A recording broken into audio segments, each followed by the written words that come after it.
Good morning, KCC. We are so thrilled to have all of you with us this morning. We were away last weekend, and I can't tell you what it's like when we come back after we've missed a week. It's just kind of like, it's all good.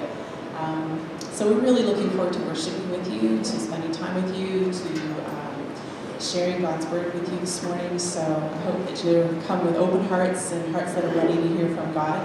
To our online crew, we're so thrilled that you're with us as well, that you're taking time out of your day to be able to join with us and worship and to learn together. So we just invite you to stand, and why don't you join us in singing to the Lord.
Psalm 103, verses 1 to 5. Let all that I am praise the Lord. With my whole heart I will praise his holy name. Let all that I am praise the Lord. May I never forget the good things he does for me. He forgives all my sins and heals all my diseases. He redeems me from death and crowns me with love and tender mercies. He fills my life with good things. My youth is renewed like the eagles.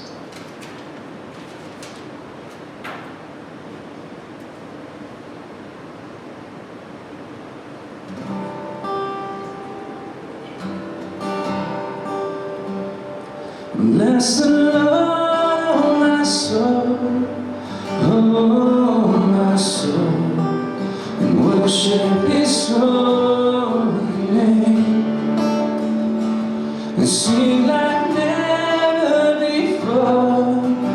Oh my soul, I worship Your holy name.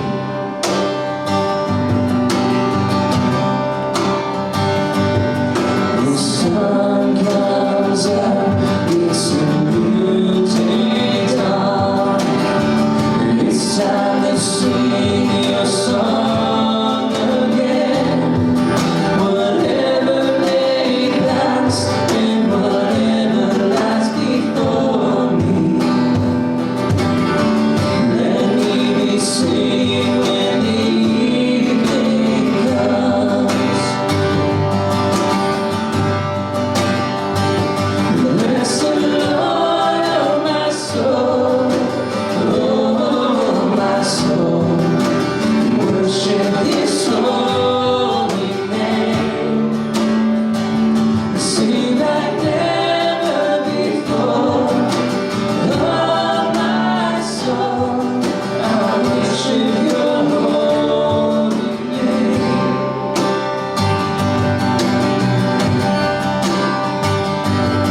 You're rich in love and You're slow to anger. Your name is great and Your heart is kind. For all Your goodness I will keep on singing. 10,000 reasons for my heart to cry. Bless the Lord, oh my soul, oh my soul, worship His holy name. Sing like never before. Oh my soul, I worship Your holy name.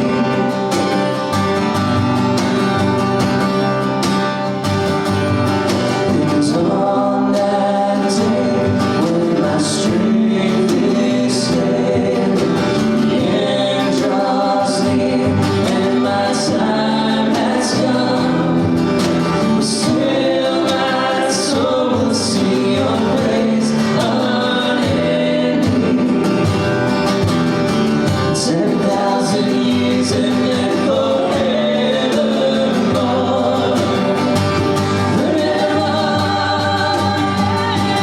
Bless the Lord, oh my soul, oh my soul, worship His holy name. Sing like never before. Oh my soul, I worship Your holy name. Bless the Lord, oh my soul, oh my soul, worship His holy name. Sing like never before. Oh my soul, I worship Your holy name. Yes, I worship Your holy name.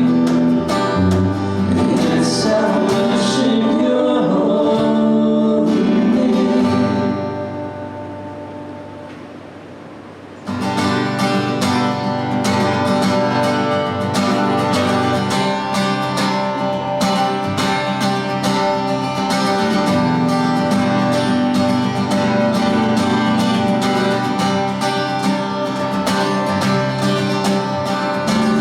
Who breaks the power, sing darkness, His love is my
you so much that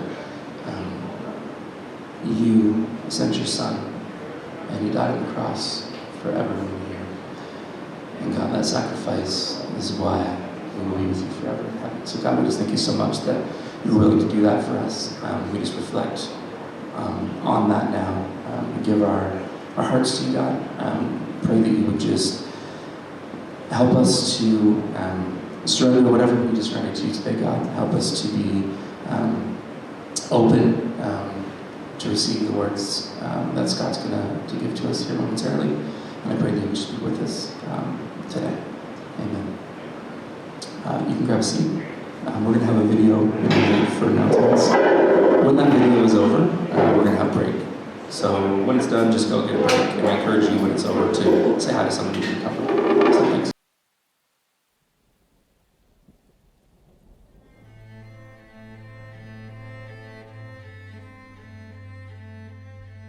This thing that is, but we often cannot see. Too close for us to see the magnitude, the glory of this structure. We often see the detail, but not the stretching, sweeping scale of the thing. It wraps us up, holds us, so we consider it gentle, warm, kind. We do not see, though, the violent nature, the wrath and hate for the converse, our sin. We do not see the scale. We touch what is visible through our tunnel eyes and say, grace. But we see only a fragment of the grand, scandalous tapestry that God has woven together over time. The fabric of the world itself, the very reason the stars are strung together. When we choose to put one foot in front of the next, it's grace. This gracious glory buried within us, beating on our ribs to speak of his wonder. With this touch, life is given. The giver's love is this cloak, this sea of blue-green forgetfulness, this face of majesty, the crackling, roaring thunder, grace, his sound, glory, his bright display, breaks and creates and finds us, and we're found. The split curtain, the opened back, the mingling blood and water, the flood that destroys the world we've built, all the earth submitting to his power, the cross, grace wrapped in triumphant glory. He is the eyes shut embrace, the driving rain. The wind blows, but only at his word. And this same fury, this sin-thrashing storm, is the tempest that bows to wash our feet. And this same fury, this sin-thrashing storm, is the tempest that bows to wash our feet.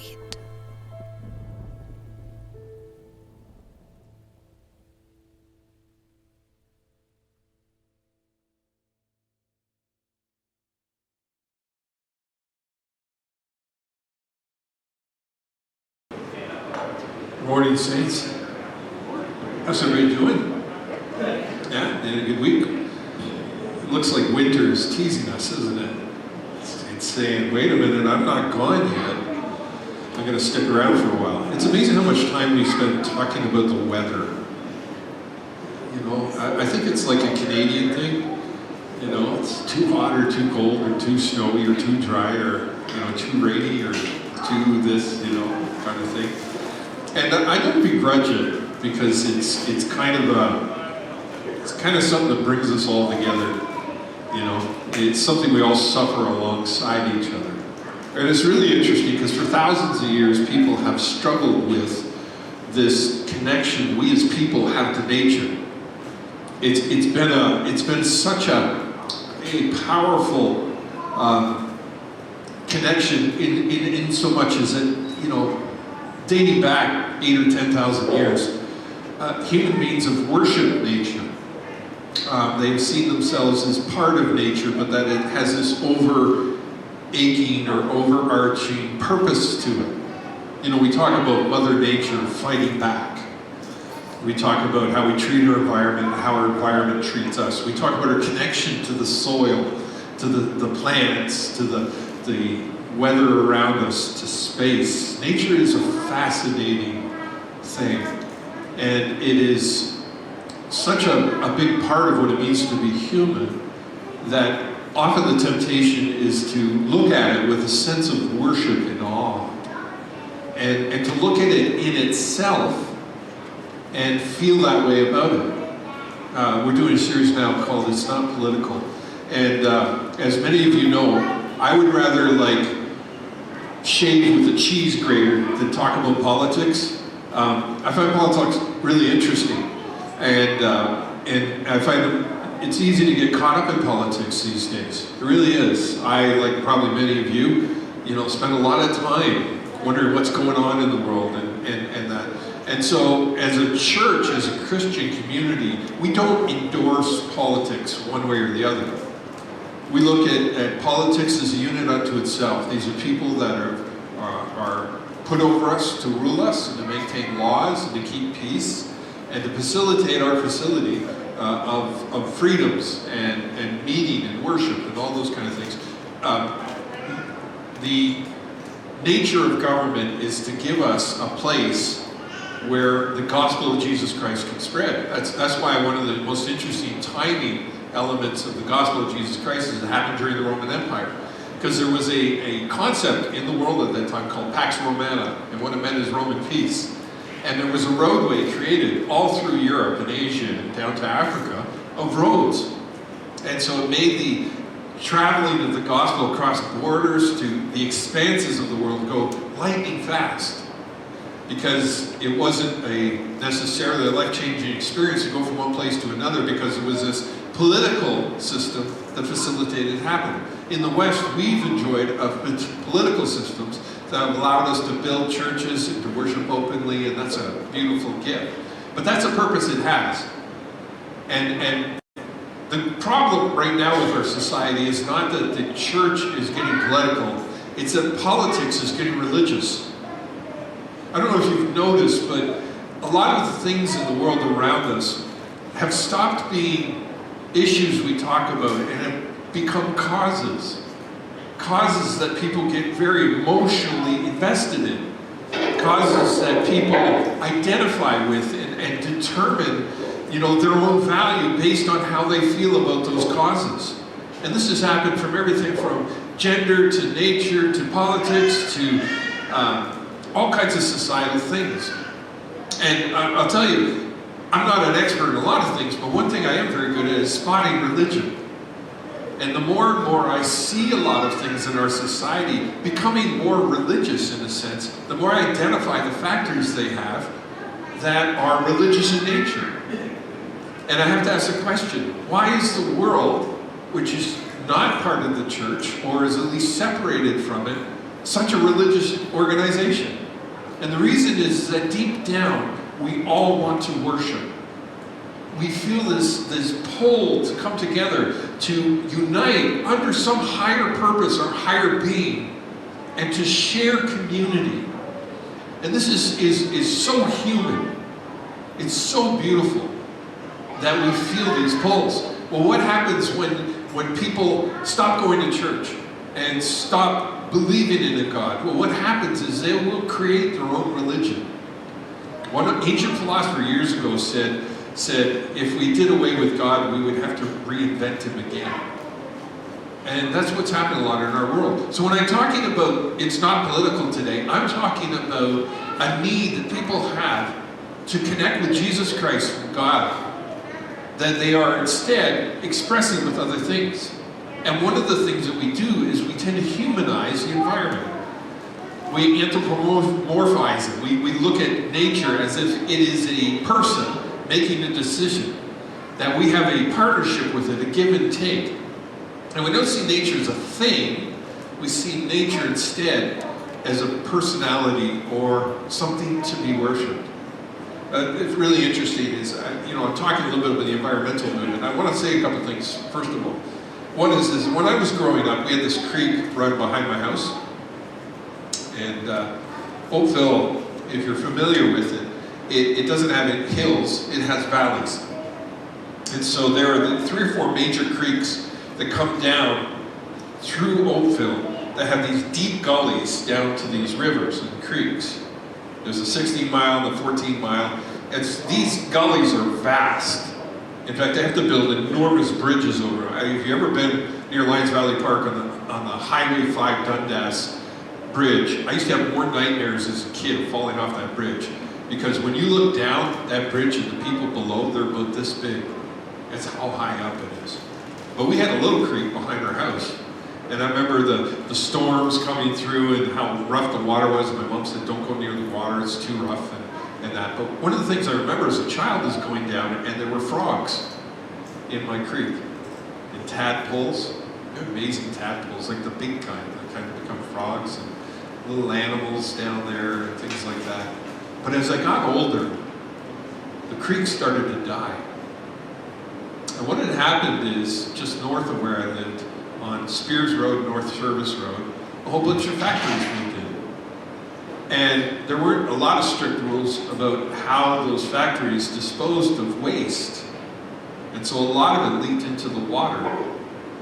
And my alive little world of nature and creatures and the incredible access I had to nature died until all was left were water bugs and water spiders. And the water turned yellow and smelled. And there was an oil film over the water, and I watched my little world die. I don't think there's a person here that doesn't recognize the value of a healthy environment. I think we all want a good world. I think we all want to see trees grow. I think we all want our soil to not be contaminated. I think we all want to live in a world where we can interact with nature in a way where we can observe and appreciate the beauty of nature. This is why every year millions of people in Canada leave their homes, pack up an old canvas or vinyl tent, go way off in the middle of nowhere, set it up, get eaten by mosquitoes and harassed by raccoons. Why? Because we feel drawn to nature. That's a good thing. It's a good thing that we interact with our world. Now we have to be careful, because if you're honest with yourself, and I think we all know this deep down, is if you engage too much with nature, it will kill you. There's a lot of stuff going on out there that would kill us. We as Canadians, we live in our heated houses and air-conditioned houses and travel around our cars on roads and, in our little garden world and look at nature as kind of a quaint, cute thing, right? But if we were to take one of us and we were to plant ourselves in the Amazon jungle, you could set an egg timer to how long you would survive, right? And nature can be fierce. But what we want to talk about today is, how does a follower of Jesus Christ approach the environment? How do we look at it? First, I'll read you 2 quotes. One is from an environmental website that is in Canada, and it describes the environmental movement, and here's how it describes it. The environmental movement seeks to protect the natural world and promote sustainable living. Had its beginnings in the conservation efforts of the early 1900s, when conservationists aimed to slow the rapid depletion of Canadian resources in favor of a more regulated management. That sounds like a good definition. That makes sense. But then more recently, here's a quote by Rex Murphy in the National Post talking about the environmental movement. The environmental movement of Canada is now far more dogma and doctrine, a conviction of such intensity that is genuinely parallel to the deep convictions of serious religious people. In other words, more faith than science, but as with faith, it's a creed that claims the status beyond argument, beyond rational measurement. And I mean, there's a lot of nuance to what he's saying and quite a bit of directness, but yeah, sometimes I look at the world and I look at the world we're trying to save and some of the movement, and I look at some of the extreme elements of it, and I go, these people are so vested in this that it's what they gets them up in the morning. And they're so passionate about it. And I go, why is that? Why is that such a thing that draws people? I don't know if you're familiar with an organization called Extinction Rebellion. But there's actually a wing of that called Scientific Rebellion. And in October 22nd, in the fall, 9 scientists who were part of the Scientific Rebellion went into the local Volkswagen plant in Germany, and they glued themselves to the floor in protest of Volkswagen still creating gas and diesel cars. Now, Volkswagen is actually the leader in Europe in creating electric cars. So they've been transitioning, a certain amount to that, but the scientists glued themselves to the floor, and they said to the owners of this, and it was like a plant kind of museum where people could come in and see what's coming on, and they said to them, we're not moving until Volkswagen agrees never to make any more gas or diesel-powered engines. And they said, well, we're not going to do that. And the protesters said, well, we're not moving. And they said, okay. And so what they did is they turned off all the lights, closed the factory overnight, and turned the heat off, and left them there. Came back the next morning, they were still there, and they had a lot of serious complaints because they hadn't left anything behind that they could use for a bathroom. Anyways, this went on for a few days, and people from Volkswagen didn't want them to starve, so they brought them food each day. And I imagine the diet they brought was fairly bland because the scientists started complaining about the quality of food.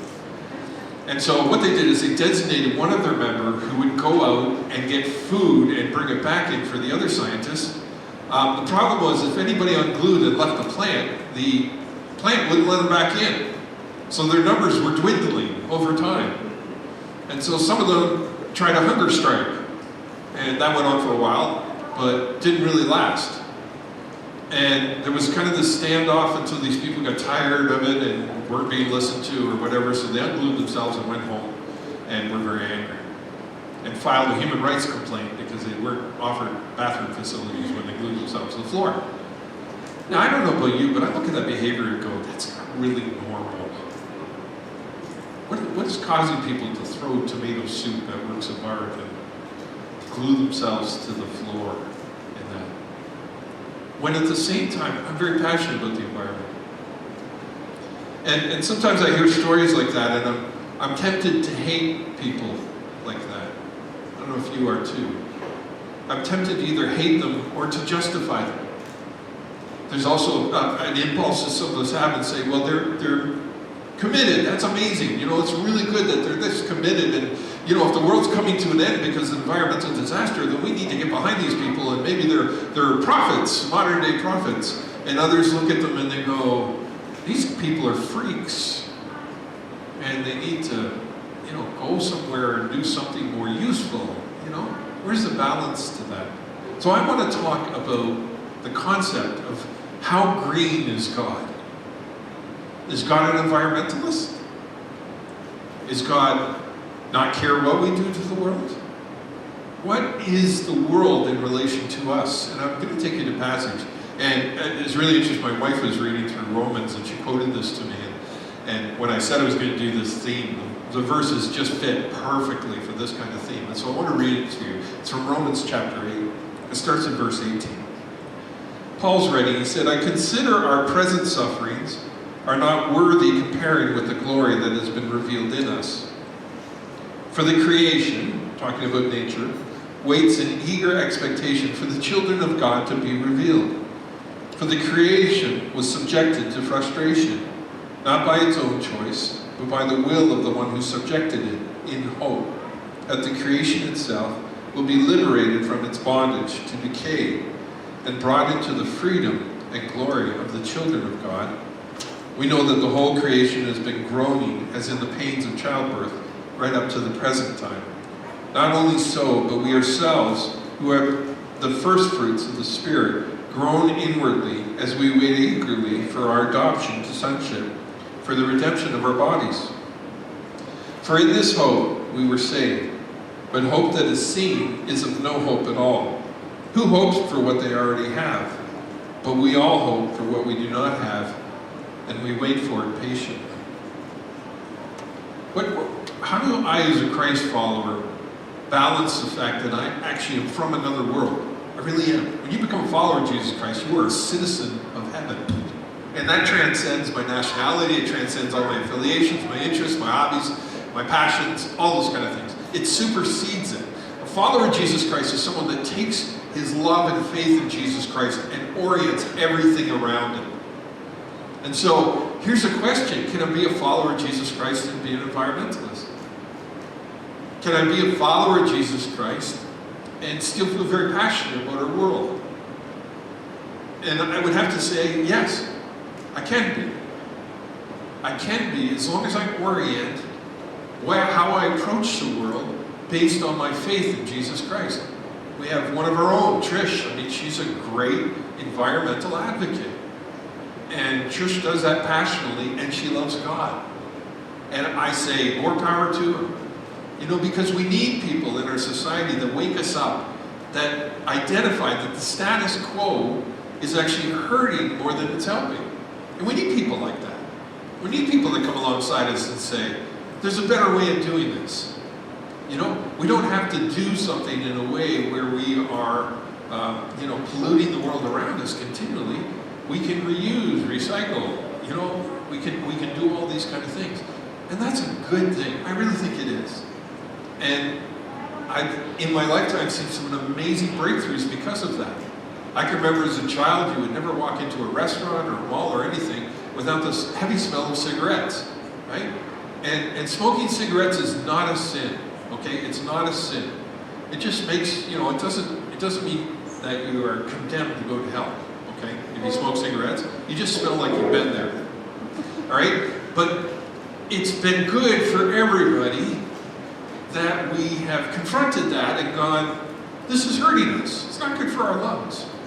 Or I can remember a time when I was driving with my dad in his truck and he would finish a can of pop and just chuck it out the window. And he did that with all his garbage. He'd flick his cigarette butts, he'd, throw his paper, he'd, do all those kind of things. There was a time when that was socially acceptable. Now, you walk by a garbage can and drop a piece of garbage, you'll get more deaths there than possible. And that's kind of a good thing, right? That's socially motivated behavior is a positive thing. But I think there's more to it than that as a follower of Jesus Christ. You see, God, when he created nature, and these two things are very important, they're very expressed in this passage. One is that nature has been given to us as a gift, and we have a connection to it. It's our planet, right? There's no planet B. We live in this world, and we are called to take care of this world. It's a concept called stewardship. And stewardship is something I'm going to express a little bit more and go back to the passage in a minute. But there's a second aspect, is that our world is broken. And the reason it's broken is because of sin. And that brokenness emanates and is connected to the sin in our own lives. You ever have a concept or a picture, or sometimes you see in a movie of a perfect landscape, birds tweeting, mountains, sunrise, and we love those pictures, we love those times. A number of years ago I was out in Calgary and I had a day free, I was at a conference, and so I took my rental car and drove into Banff and drove into the mountains. And I played worship music on this old tape recorder I had, and I cried all the way through the mountains because they were so beautiful. It's just a big sap, right? And nature has that ability to do that. But sometimes it's the exception rather than the rule, right? We wish we could do that more. Why? Well, because we all want to live in that place, that utopia, right? That beautiful place where things are right and good, and where everything isn't trying to eat each other, and where there aren't thorn bushes and all the things about nature that freak us out. And everybody senses it, but everybody has different opinions about how we get there. But to a follower of Jesus Christ, we love that ideal as much as any environmentalist. And we love that ideal as anybody who does care about the planet. We really do. And so we should appreciate the good stuff the environmental movement's done, and has done it, and will do, right? Because every once in a while we do need those people that passionately embrace the idea of change in a way that facilitates that we leave a smaller footprint in this world, and we actually enter this world and we leave it better than when we got here. That's a powerful thing. But to a follower of Christ, This is how our order works. God, his children, and then creation. And sometimes I pick up from some of the more extreme elements of the environmental movement that people are aliens here, and that we are the enemy, and that the best thing that could happen in the world is if half of us died off, and we're sucking the resources out of our planet, and we're destroying it, and we're cancer in this world, and that if all the people just went away, that nature would be a paradise. And that's actually not true. Not even remotely true. You are as part of nature as much as nature is a part of you. In fact, you're connected spiritually to nature. Not in a sense like a pantheistic sense, but in a sense like this world was created by God, and you were created in the image of God. And so there is an impulse or a passion we have about the world around us. It's good and healthy because our job is to take care of this world. You know, and that's the reason we feel such affinity to us. I mean, how many people have a pet that feels like a pet, but like a member of the family, right?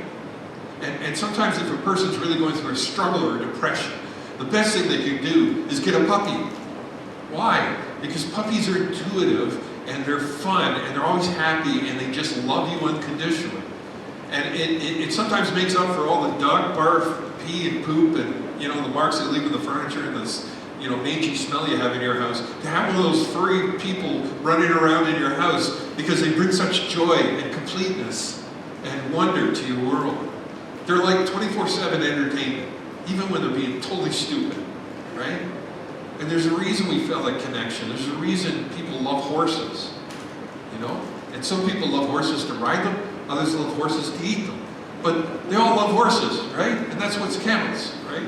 There's this affinity we have. I know I just made a whole bunch of you really mad right there.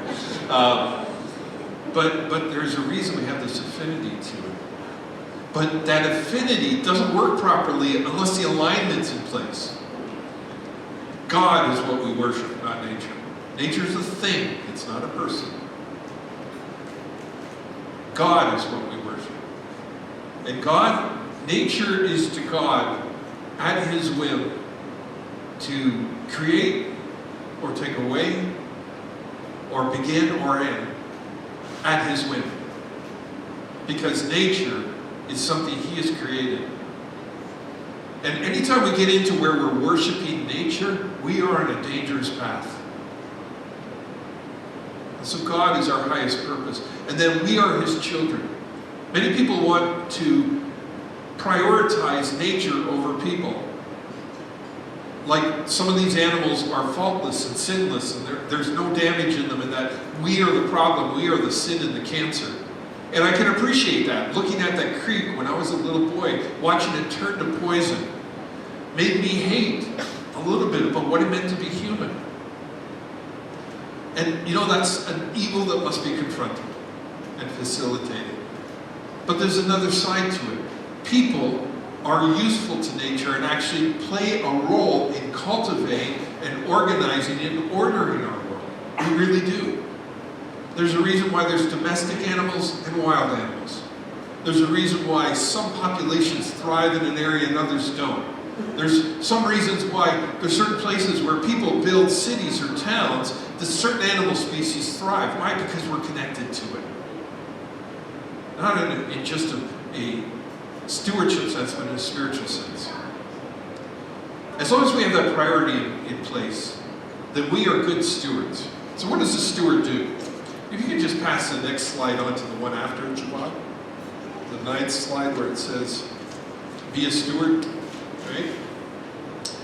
So how do I act as a steward? And I want to leave a couple minutes for Q&A and that. What does it mean to be a steward? Let's go back to the passage and look and see. What does a steward do? Well, a steward looks forward.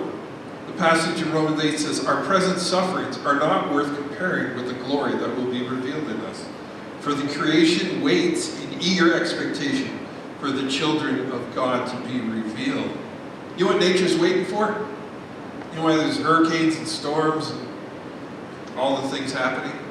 They're not simply because of man. They are a cry for help from nature to say, we want man to become what he was meant to be. Nature waits for Jesus to come back and make this world whole again. Nature is broken. It's not broken by carbon or pollution or by large cities or anything. That affects nature. But what nature is broken for is not caused by humans, except in one dramatic, meaningful way, is that we chose sin over a relationship with God and severed that relationship and introduced death and decay into this world. And you go right back to the Garden of Eden. As soon as sin was engaged, nature broke. Animals started eating each other. Thorns came up from the ground. The soil became untenable and hard to harvest. The world became wild and reckless. And that's our fault. Humanity did that. But as much as we want to fix this world and cultivate and everything like that in that world, and that's very meaningful work, it's never going to be right until God has come back and restored us to who we were meant to be in the garden. And so we look forward as followers of Christ. When we see a beautiful scene, we see a taste of a future that we believe in by hope. We redeem. Redeeming is the idea of bringing bondage to decay and brought it into the freedom and glory of the children of God. I'm going to do a series on redemption coming up because one of the superpowers of being a follower of Jesus Christ is the ability to redeem. God doesn't just redeem us. He makes us elements of redemption. What's redemption? It's the idea of bringing back into order and into hope and into love, into completeness in our world. We are teardrops or pinpricks or expressions of what heaven should be on earth. And you see that in Jesus. Everywhere he went, the environment changed. He went one place and a dead person is made well, or a sick person is made whole, or a confused person finds hope, or a hopeless person finds love and acceptance. Jesus brought heaven to earth, and now that's our job. And so there's a redemptive quality to that. As stewards and caretakers of our world, we bring to nature the ability to make things beautiful, to grow a garden, to help a tree by pruning it, but to take care of an animal and to appreciate beauty in nature. We are to cultivate God inward. The more God I have inside me, the better steward of the environment I am. Why? Because you are made to be aligned. You are made to be aligned under a certain hierarchy of purpose. And that is when I have God right in my heart, then I'm sensitive to the promptings and nuances of the Holy Spirit. I look at the world differently. I don't look at it as something to be worshipped. I look at it as something to be taken care of. And I look at it as something that I can help and redeem and enjoy. The little glimpses of beauty and meaning nature provides for us are a deposit of the world that we will inherit. We're not going to float around on clouds and play harps. I didn't keep up with a dumb idea. It's probably from the Renaissance. There's a lot of dumb ideas in it. But we are going to be connected to nature, not as something to be worshipped, but as stewards our whole life. We will create, cultivate, and grow. And that we have eyes of hope. For in this hope we are saved, but hope is as seen is no hope at all. Who hopes for what they already have? But if we hope for what we do not yet have, we wait for it patiently. Followers of Jesus Christ, historically and presently, are involved in our whole world in some beautiful, meaningful ways. A hurricane comes through. Who comes in? Well, the government can come in. But a lot of times, who is it that helps and rebuilds a community? It's the Church of Jesus Christ. People were dying in masses of diseases in India. Who went and built hospitals? It was followers of Jesus Christ. Who gave hope to those people and recognized them? There are people like Mark Montaigne and Sister Teresa, who took people that were considered worthless and provided worth to them and value because they recognized they were in the image of God. We are the purveyors of hope in our world. And that should make us kind and also clear-eyed when we look at the world around us. And I could talk about this for years, but that's as far as I'll take it. So we have time for questions. Who has a question?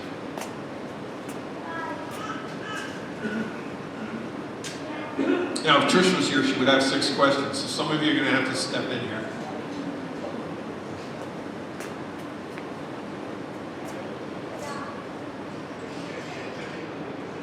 Who has a microphone? Oh, hey, Rick. You got a question? No? Pardon me? Not yet. Not yet. Probably didn't even listen. Just kidding. Krista, back there.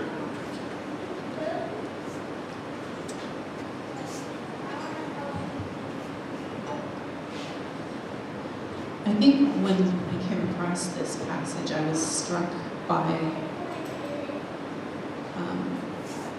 the fact that nature wasn't entirely groaning necessarily for God alone, but for the right order of things to be set right, because God did give us the task of taking care of the Garden of Eden and taking care of the world around us. Yes. And one of the many things that we didn't know we were abandoning when we chose to have knowledge of evil as well as good meant that, that death was introduced in this world, because we didn't have any knowledge of that up to that point, because God is life.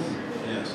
And so you see, one of the first things, and sometimes we gloss over that too, where Adam and Eve felt their nakedness, and what did God give them? He didn't give them leaves to put on. He killed an animal. Yes. And through the death of that animal made clothing for them. Yes. And the shock and horror that must have been for them, They'd never because seen they'd anything never die. seen death Yeah. before. Yeah. Yeah. So for me, I just look at that's one of the things I look forward to. Heaven is this sense of everything being filled with the life it was meant to have, Yes. right? And that's life unending. Yes. And I found it interesting that in this passage it talks about how nature is longing for that, but also for our leadership as children of God in maintaining and caring and being stewards, as you say, of, so I feel like for me there's 2 thoughts. One is it's a bit sobering when I look at, there's so many things that we are used to now, because this is the world that we live in. Yes. That were actually things that we were never meant to experience, and nature wasn't either. It wasn't created that way in the first place, but because of the choice we made, right? So sometimes I think we don't take sin as seriously as we need to in our own lives, Yes. because we don't see the big picture, but we should, because we see this in Scripture, right? Yeah. And then the flip side of that is also the sense of hope that we have, Yeah. because God redeems, right, and does set right, and there is hope. We know that God will come back one day and He's going to set all things right. And we have that hope, for us and for nature around us. Yes. And we live in that time in between, right, until He sets those things right again. But when I go out in nature and I'm awed by it or I'm drawn to it, I know that what I'm being drawn to is the hand of my Creator, His Yes. creative beauty, Yeah. the things that He's done, and I can't help but be drawn to Him. Yes. And it's not nature that I'm worshiping, but nature gives me an avenue to recognize my Creator Yes. and then to worship Him. And in that, there's a tremendous amount of hope that we have as children of God. So those 2 thoughts are kind of the ones that jump out at me in this particular passage, because I read it and then I kind of went, oh, wait a minute, nature's waiting for us? Yeah. It's Wow. cool. Yeah. Yeah, why? Because that was the right order of things, right? So I just think, those are my 2 thoughts. That's good, Krista. You're pretty smart. What are you doing Saturday night?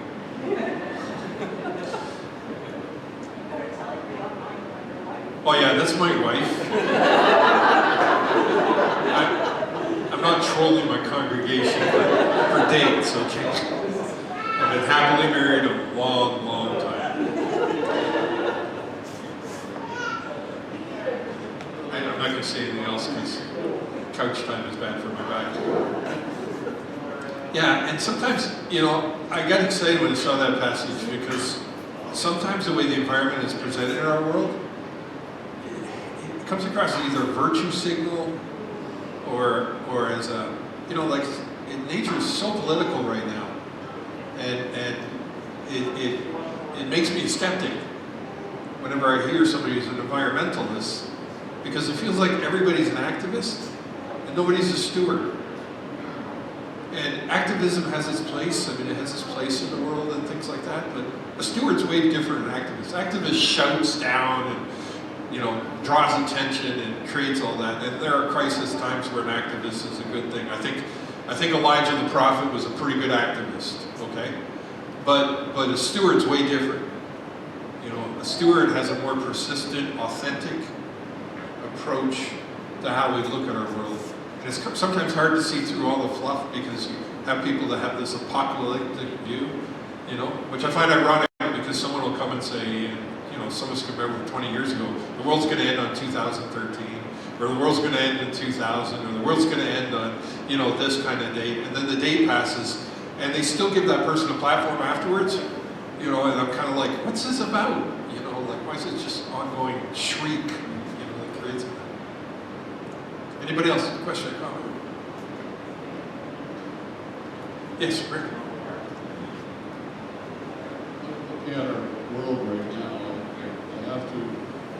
Looking at our world right now, I have to think of how God is waiting for us, nature, Yeah. To do what we can, to be good stewards. And I can't help thinking of the new heaven and new earth, Yeah. and how that all plays into it. How our earth is in a state of decay, a state of stasis maybe, or decay. Yes. And how we, no matter what we try right now, we can't really fix it. Yeah. Not the way it used to be. Yes. But looking forward to the new heaven and new earth, and wondering what that will look like. Maybe our houses will abut each other, Rick. I just want to let you know I'm going to have some pretty crazy animals in my yard. My own T-Rex that my wife just grew. I love creepy animals. Yeah, it's good. It's good. Creepy neighbors are even better, right? Honey, get out the binoculars. Let's see what that fool's doing now. You can tell I had time off. I get really giddy. All right, next week we're going to talk about one of the big ones. We're going to talk about gender. And I know you're all really nervous when I say about that, but I promise you, it will be good. It will be good. You'll come out of it, maybe some clarification and help, and we'll talk about things. And you know what? I think you'll be surprised at how few people will be offended by what I have to say. I think you will. We're not in the woke Olympics here. We are people that love God, and we've got a message. And you know what? The environment, what it proves to me is, it brings me hope that they're environmentalists, because it shows that people can't live on just reason. They have to worship something. Everybody worships something. And if they're hungry for the environment and all those kind of things, it means they're looking for God, right? And our job is to share the good news of Jesus Christ. And that is a very good thing. So we're going to talk about that. A couple other things, the baskets. People are going to come around and gather up the baskets if you gave anything. And we'll thank you for honoring God through that. And I'm not going to share too much in this because, like I said, something happened. But there's a revival happening in some colleges in the United States. And it's beautiful what's going on down there. There's a Christianity Today article on about the Ashbury Revival. And the reason I make reference to that is that that's something I'm starting to feel happen here. Like there's a lot of you are deeply engaging with Christ. And I want you to say as a pastor, I'm so thrilled about that. And sometimes, when we kind of go through the rigmarole of church and services and all that, sometimes our passion wanes, or we look for hope in other things. And every once in a while, God calls His church back to prayer, and to engaging, and to holiness, and to just where God is at work among us. And I started to see it here at KCC last summer when all the prayer requests started to have these profound impacts, and people were healed, brought back to life. And I've been seeing it this fall as we come together because everybody's engaged, and we're all learning. and we're excited about what God is doing, and there's so many little things going on. You know, people are getting together and praying, and people are coming up and sharing with me things that the Lord is telling them, and yeah, I like where that's going, because we need God. We need God in our world, in our nation. Someone once said that a revival is when the church burns with passion for Christ and the world all gathers around to get heat from the fire. And so let's burn, people. Not in a negative way, but in a positive way. We were made for nothing less than this. So there'll be more coming. All right? God bless you. Thanks for being with us. Remember, you are stewards of this world. So take care of it. Redeem, take care of, and anticipate heaven coming to earth. In Jesus' name, amen. God bless you.